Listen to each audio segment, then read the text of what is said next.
आज शाम का प्रवचन ब्रह्मोपनिषद से प्रारंभ कर रहा हूं।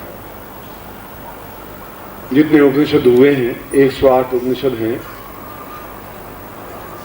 उसमें ब्रह्मोपनिषद सबसे उच्च कोटि का उपनिषद है। जैसे 4 वेद हैं वैसे ही 108 उपनिषद हैं। और ब्रह्मोपनिषद की व्याख्या शुक्राचार्य ने की है। देवताओं के गुरु बृहस्पति हैं, उसी प्रकार दैत्यों के गुरु शुक्राचार्य रहे हैं। दैत्यों का मतलब ये नहीं है कि वो आपके मन में जो तस्वीर है राक्षस, भूत, प्रेत, पिशाच, वो दैत्य वाली चिंतन नहीं है। वह एक जाति है, जैसे ब्राह्मण जाति है, क्षत्रिय जाति है, वैश्य जाति है, शूद्र जाति है। ठीक उसी प्रकार से दैत्य भी एक जाति रही है देवताओं के जमाने में, वैदिक काल में। और शुक्राचार्य की विशेषता यह रही है कि उन्हें मृत संजीवनी विद्या का ज्ञान था। मरे हुए व्यक्ति को किस प्रकार से जीवित किया जा सकता है, इसका ज्ञान केवल उस समय शुक्राचार्य को ही था। और सैकड़ों ऋषि और देवता तक भी इस ज्ञान को प्राप्त करने के लिए शुक्राचार्य के शिष्य बने और उनसे इस ज्ञान को प्राप्त किया। इसलिए यह भेद नहीं था कि यह ज्ञान मैं कहां से प्राप्त करूं, कैसे प्राप्त करूं। इस ब्रह्मोपनिषद में शुक्राचार्य ने इस विद्या का उल्लेख किया है और विस्तार से विवरण दिया है। और यदि आप ब्रह्मोपनिषद पढ़ें तो उसमें कहा है कि जीवन के 3 मुख्य शत्रु हैं। जीवन तो है ही, और प्रत्येक व्यक्ति जीवन जी रहा है। जीवन जीना अपने आप में कोई बहुत महान वस्तु नहीं है, वो मजबूरी है हमारी। मजबूरी इसलिए है कि मृत्यु नहीं हो रही है, इसलिए जीवन जी रहे हैं, सांस ले रहे हैं। और जब तक मृत्यु नहीं होगी तब तक सांस लेते रहेंगे, और जब तक सांस लेते रहेंगे तब तक जीवित रहेंगे। मगर क्या हम जीवित हैं? जीवित का होने का मतलब है ताकत, साहस, सौंदर्य, प्रेम, हिम्मत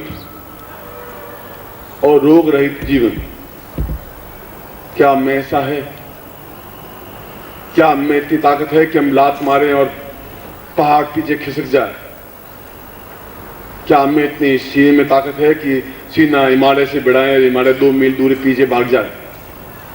ऐसी नहीं। हम केवल मुश्किल से जीवन को घसीट रहे हैं। जीवन में साहस नहीं है, ओज नहीं है, उमंग नहीं है। शुक्राचार्य ने कहा कि 3 ही जीवन का मुख्य आधार है। सौंदर्य, स्त्री के जीवन का मुख्य आधार सौंदर्य है। अगर कोई लड़की कुरूप हो, सौंदर्य नहीं हो, तो वो लड़की खुद हीन भावना से ग्रस्त होती है और माँ बाप भी बड़े चिंतित रहते हैं कि इसकी शादी कैसी होगी। और एक जीवन में एक न्यूनता उसकी लड़की के माइंड में आ जाती है कि मैं उतनी सुंदर नहीं हूं जितनी सुंदर मुझे होना चाहिए। पुरुष में शुक्राचार्य ने कहा कि पौरुष नहीं है, बल नहीं है, ताकत नहीं है, साहस नहीं है, क्षमता नहीं है, हिम्मत नहीं है, ओज नहीं है, तो वह भी मुर्दे के समान सांस ले रहा है। उसके जीवन में उमंग नहीं है। एक दुबला पतला सा व्यक्ति, 25 साल का व्यक्ति, आंखों में ऐनक चढ़ी हुई, गाल पिचके हुए और चल रहा है, और उम्र कितनी 24 साल की है। उसको देखने से लगता ही नहीं कि इसमें जवानी आई भी है कि नहीं है, साहस है भी कि नहीं है, हिम्मत है भी कि नहीं है, ये आगे जीवन कुछ कर पाएगा भी कि नहीं कर पाएगा। कुछ लगता नहीं कि जीवन और जवानी भी कोई चीज है। इसलिए शुक्राचार्य ने कहा दूसरा जीवन का पुरुष के लिए सर्वोच्च लक्ष्य पौरुषता है और स्त्री के लिए सर्वोच्च लक्ष्य सुंदरता है। और फिर शुक्राचार्य ने कहा है कि इन लक्ष्यों को प्राप्त करने से अपने आप में कायाकल्प हो जाता है। कायाकल्प का मतलब है कि हम 60 साल के हैं तो 50 साल की आयु के दिखें, 50 साल के हैं 40 साल के दिखें, 30 साल के दिखें, 20 साल के दिखें। और हमारे कोई भी देवता झुर्रियां पड़ी हुई एक भी देवता नहीं है। न राम है, न कृष्ण है, न भगवान हनुमान है, न बलबीर है, कोई भी झुर्रियां पड़े हुए देवता नहीं दिखाई दिए। एक असुंदर देवी देवता दिखाई नहीं दी कि पार्वती के चेहरे पर झुर्रियां पड़ी हुई हैं, सफेद बाल पड़े हुए हैं और जगदम्बा की आंखों में कमजोरी है, चश्मा चढ़ा हुआ है।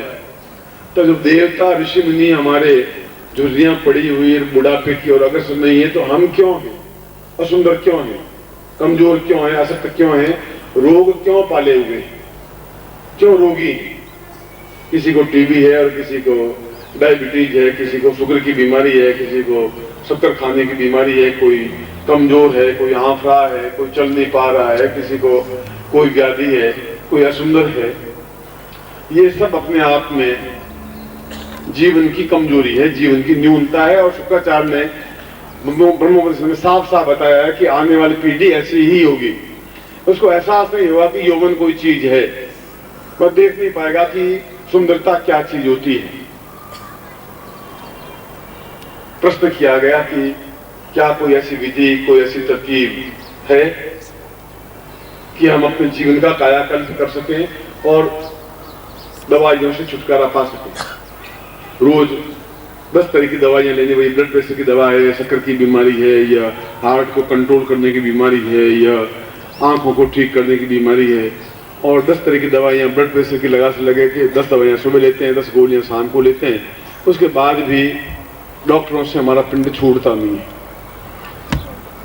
और कोई न कोई एक बीमारी को मिटाने के लिए डिस्टर्बेंस कर सकता है। यह वह लड़का है और मैं तो इससे बहुत प्रसन्न हुई। आप भी थोड़ा अपने खुद को और अपने बच्चियों को ध्यान रखें।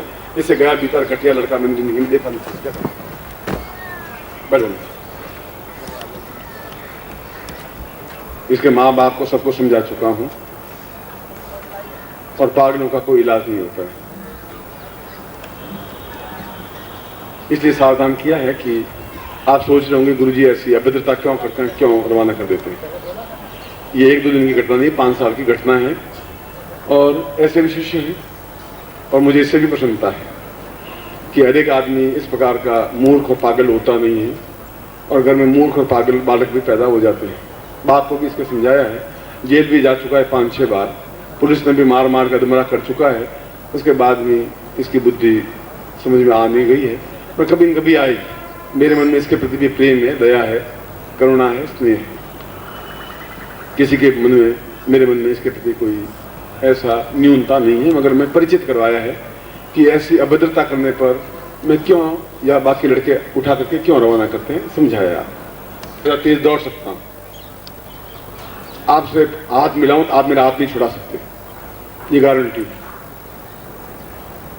ऐसा कह करके मैं कोई बहुत महानता की बात नहीं कह रहा हूं, मगर इस बात की मुझे मालूम है कि मंत्रों के माध्यम से शुक्राचार्य ने कहा है कि कायाकल्प हो सकता है।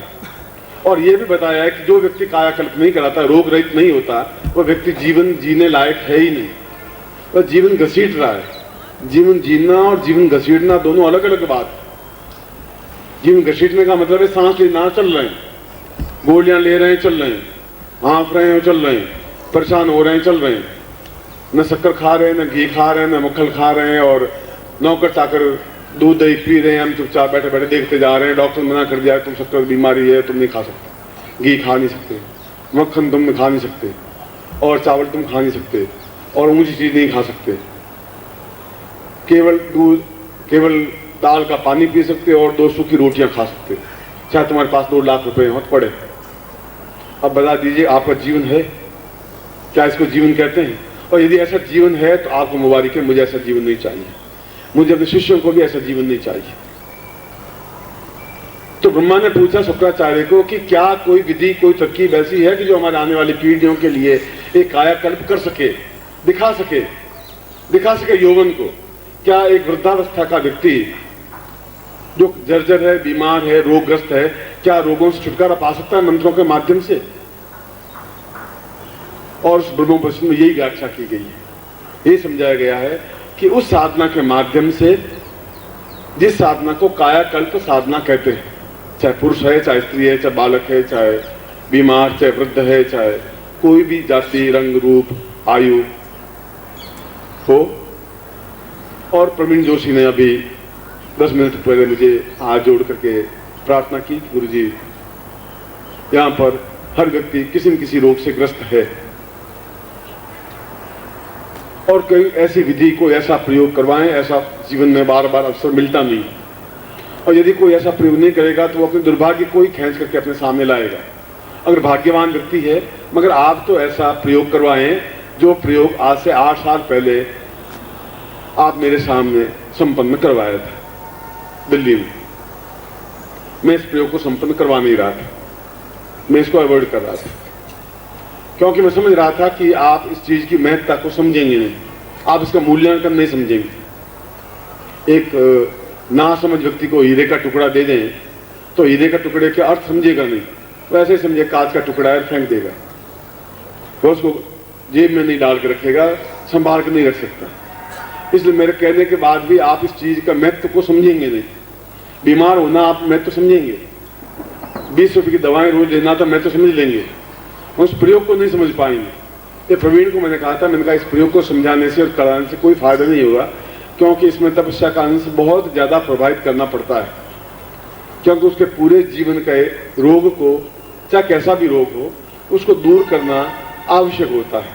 और स्त्री को सौंदर्य देना आवश्यक है, पुरुष को पौरुषता देना आवश्यक है, जवानी देना आवश्यक है। चाहे 60 साल का हो तो वापस लगे कि 25 साल का हो, उसका लड़का तो लगे कि 40 साल का है, वो 25 साल का लगने लगे, ऐसा हो। अगर ऐसा नहीं है तो फिर मंत्र बेकार है, फिर ब्रह्मोपनिषद बेकार है, फिर शुक्राचार्य बेकार है, फिर ब्रह्मा बेकार है, फिर हमारे मंत्र बेकार हैं, फिर मेरे वेद बेकार है।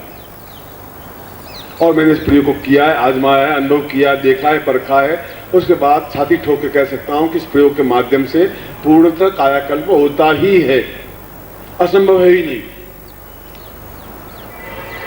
और इसीलिए आपके कम से कम 30-40 स्लिप प्रवीण जोशी के पास पहुंची और प्रवीण जोशी ने मुझे वे सारी स्लिपें दी कि गुरुजी इन सब लोगों की इच्छा है, इन सब लोगों ने आपकी पुस्तकें पढ़ी, इन्होंने अपनी पत्रिका में पढ़ा है कि किन किन व्यक्तियों को इस प्रकार से कायाकल्प करने से लाभ हुआ, प्रयोग करने से लाभ हुआ, जिसमें आपको मंत्र जाप करने की जरूरत नहीं है। वह तेजस्विता है, करना है तो बहुत छोटा सा प्रयोग करना है, नित्य 20 मिनट ट्रैंकुला लेने की जरूरत नहीं है, आधी रात को करवटें बदलने की जरूरत नहीं है,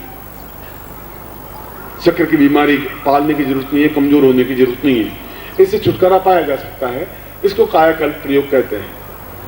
और आज का दिन, और केवल आज का दिन ही कायाकल्प प्रयोग के लिए उपयोगी है। यदि मैं दिल्ली में होता तो वहां के साधकों को भी आज कायाकल्प प्रयोग ही संपन्न करवाता।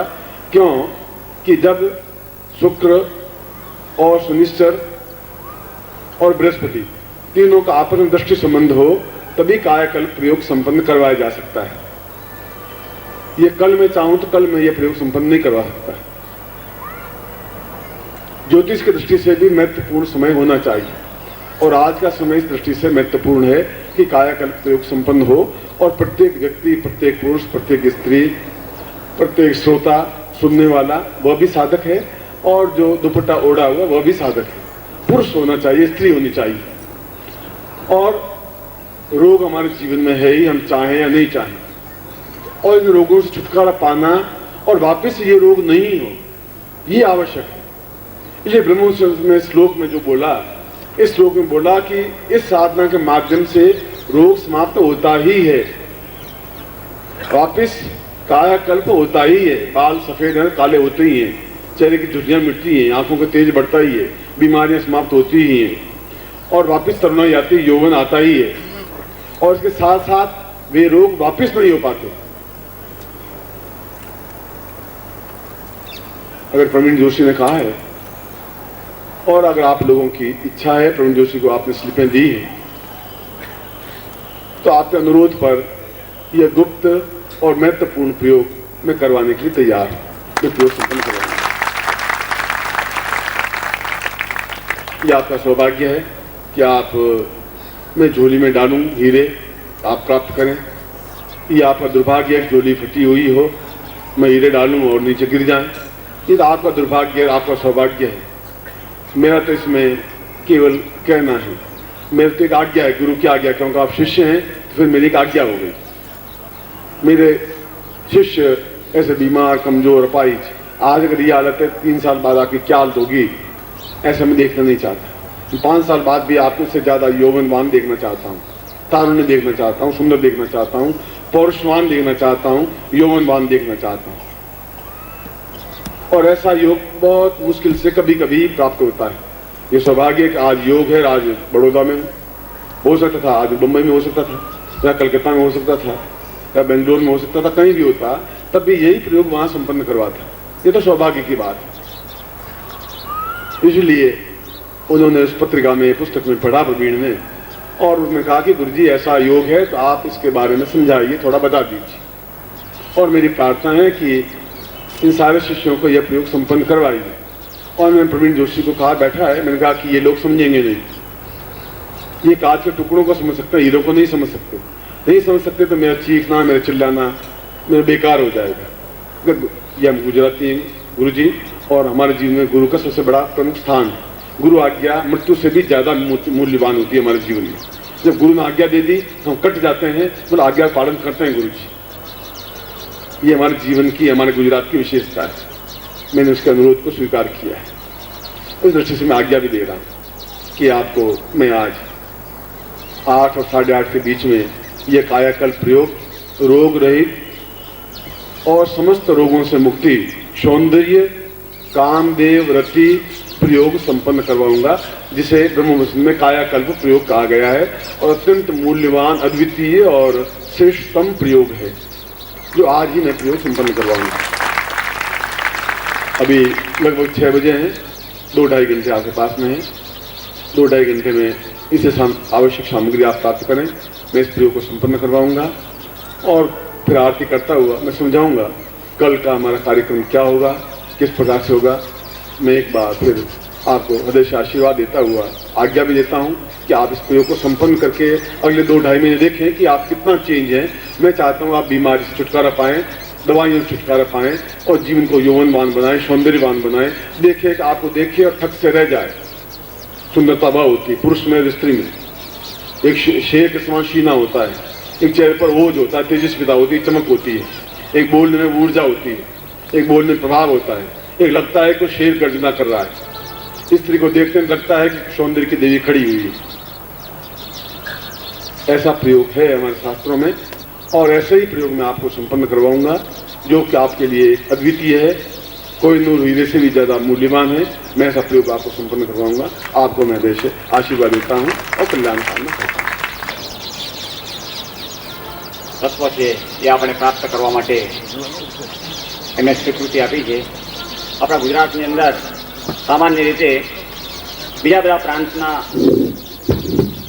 પ્રમાણમાં આપણે સામાન્ય રીતે જે જીવનશૈલી છે એની અંદર આપણે કોઈ ને કોઈ પ્રકારની શારીરિક તકલીફથી પીડાઈએ છીએ.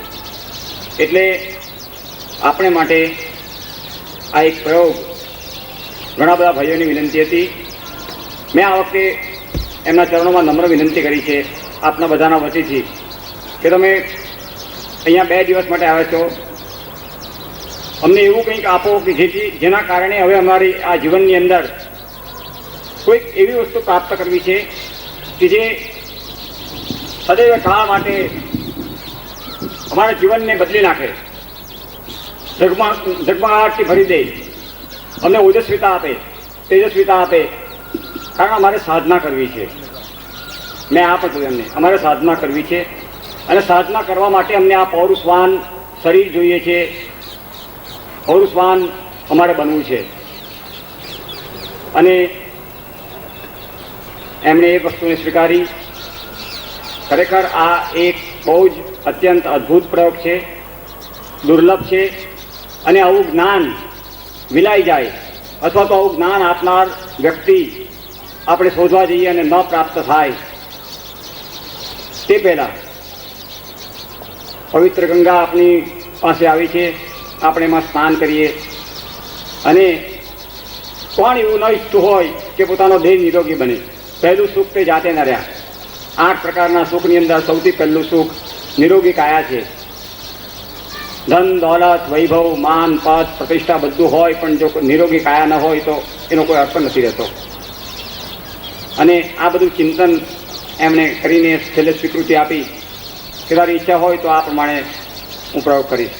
એમાં એમની પોતાની વિશિષ્ટ ઉર્જાનું આવાહન કરવું પડતું હોય. કોઈ પણ વસ્તુ કદી પણ એમને એમ થતી નથી. અને એમના શ્રીમુખે આ વસ્તુને પ્રાપ્ત કરવી ભવિષ્યમાં ખબર નથી એમનું જીવન ચિંતન કંઈ બહુ જ ઉચ્ચતમ બની રહેલું છે. એમની સામે બેસીને આ રીતે સાધના કરવી એ ઇતિહાસની અંદર લખાઈ ગયેલી ઘટના બની જશે. તે પહેલાં આપણે અત્યારે જે પ્રાપ્ત થઈ રહેલું છે એનું મૂલ્ય સમજીએ. તમને મનમાં થતું હશે કે આ વાત એક સામાન્ય ઘટના છે. સામાન્ય ઘટના નથી, અદ્વિતીય, અને ભવિષ્યમાં કદાચ ક્યારે પ્રાપ્ત થાય. કારણ કે મારો એક અનુભવ છે છેલ્લા 12 વર્ષનો, 14 વર્ષનો. એમણે એકવાર કરાવેલો પ્રયોગ ફરીવાર નથી કરાવ્યો. એકવાર આપેલો મંત્ર બીજી વાર નથી આપ્યો. કેટલા મંત્રોના સ્રષ્ટા હશે, કેટલા મંત્રો એમની પાસે હશે કે ओम परम तत्वाय नारायणाय गुरुभ्यो नमः. ओम ह्रीं मम प्राण देह रोम प्रतिरोम चैतन्य जाग्रय ह्रीं ओम नमः. ओम भूर्भुवः स्वः तत्सवितुर्वरेण्यं भर्गो देवस्य धीमहि धियो यो नः प्रचोदयात्.